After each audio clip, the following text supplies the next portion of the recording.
Армысыздар қазақ елі, Жібек жолы арнасында таңғы жаңалықтар. Эфир жүргізушісі мен Жадыра Мұхтарқызы. Бүгінгі жаңалықтармен таныс болыңыз.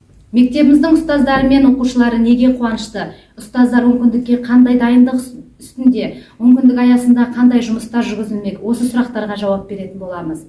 Дәл бүгін 2022 жылдың 15 ақпанында Жібек жолы ауылында Ахмет Байтұрсынұлы атындағы орта мектептің онкүндіктің ашылуы болып жатыр. Оқушылардың сабаққа деген қызығушылығы мен құлшыныстары жоғары екенін айтады. Бүгінгі онкүндікте қонақта болған әріптесім оқушылардың жанарынан оқуға деген құлшыныс пен қуанышты байқап, олардан сұхбат алды. Тікелей эфирде әріптесім Айда Өтегенқызы. Сөз кезегі өзіңізде, біз сізді тыңдап тұрмыз. Жадыра Мұхтарқызы, армысыздар құрметті көрермендер.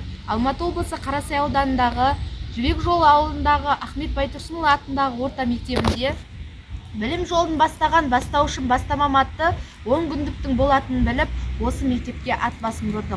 Осы онкүндіктің ашылу салтанатына бәріміз қанекейге куә болайық. Қазіргі жағдайға байланысты барлық жерде ашық қосымшасы орнатылған. Бізде осы жүйе арқылы мектеп табалдырығын аттайық.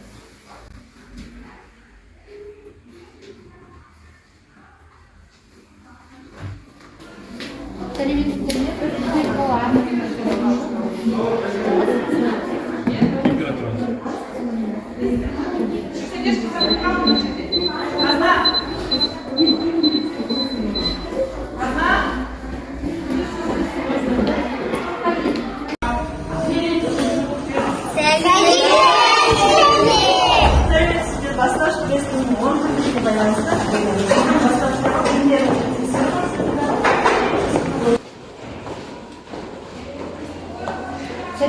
ме балалар?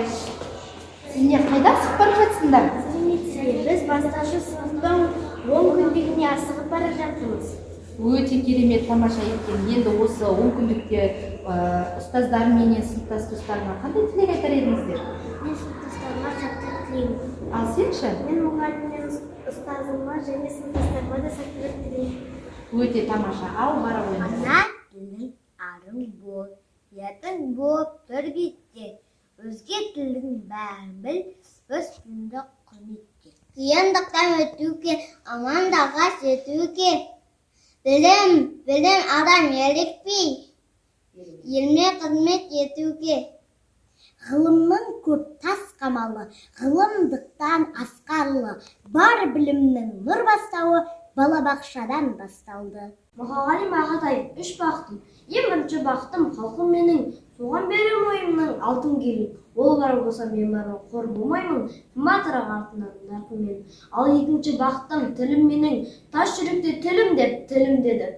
Кейде дүниеде түнерсем де, қасиетті тілімнен түнермеймін.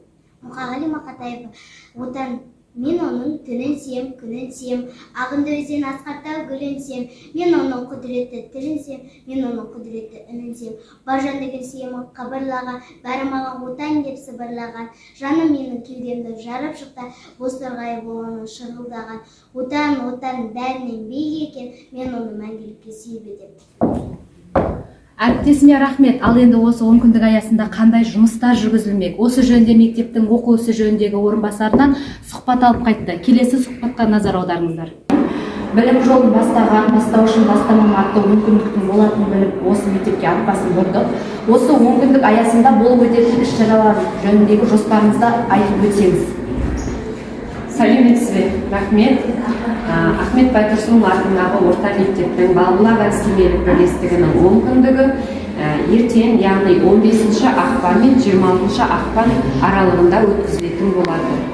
Бұл онкүндіктің негізгі мақсаты білім алушылардың танымдық қабілетін арттыру, білім алуға жағымды уәждеме қалыптастыру, барлық оқушыларға қызықты іс-шаралар мен сабақтар арқылы оқыту мен тәрбиелеу, және оқуға құштар мектеп аясында оқушылардың оқу құзыреттілігін дамыту болып табылады. Ал педагогтерге келетін болсақ, біздің бастауыш сынып мұғалімдерінің педагогикалық және шығармашылық бастама белсенділіктерін арттыру және бір-бірімен тәжірибе алмасу болып табылады. Енді онкүндіктің іс-шарасына жеке-жеке тоқталатын болсам, яғни 15 ақпан күні біздің педагогтарымыз балалар әдістемелік бірлестігінің онкүндігінің ашылуы салтанатты түрде ашылады.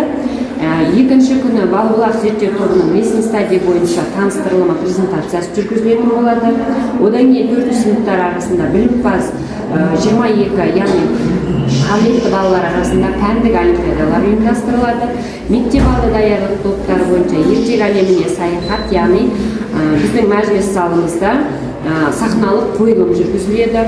1001 бақал 101 жұмбақ сайысы жүргізіледі 2 сыныптар арасында. 1 мен 4 сыныптар арасында бармағынан бал тамған, яғни қабілетті дарынды оқушылардың арасында көрме ұйымдастырылатын болады. Және оқуға құштар мектеп аясында ата-аналары мен балалардың кітапты қалай оқыған қабілеттерін анықтау мақсатында сайыс ұйымдастырылады. Яғни балалар өзін-өзі жетілдіру, ата-анасымен бірге байланыс, яғни оқуға құштар мектеп жобасы аясында кітап оқу құзыреттілігін бақылау мақсатында ата-аналармен біріккен жарыстар ұйымдастырылып, жабылу салтанатты түрде өткізілетін болады. Рахмет сізге. Ал осы ұжымға сәттілік тілеймін. Мен де ұстаздарыма және мектебіміздің осы 1 мен 4 мектеп алды даярлық сынып оқып шәкірттерімізге сәттілік тілеймін. 10 күндігімізді тамаша, керемет жаңағы көңіл күймен өткізетінімізге сенімдімін.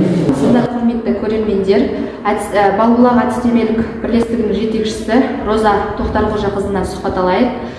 Осы бірлестікте қанша мұғалім қызмет істейді? Балбұлақ бірлестігінде 55 мұғалім жұмыс істейді, даярлық тобында 6 мұғалім жұмыс істейді.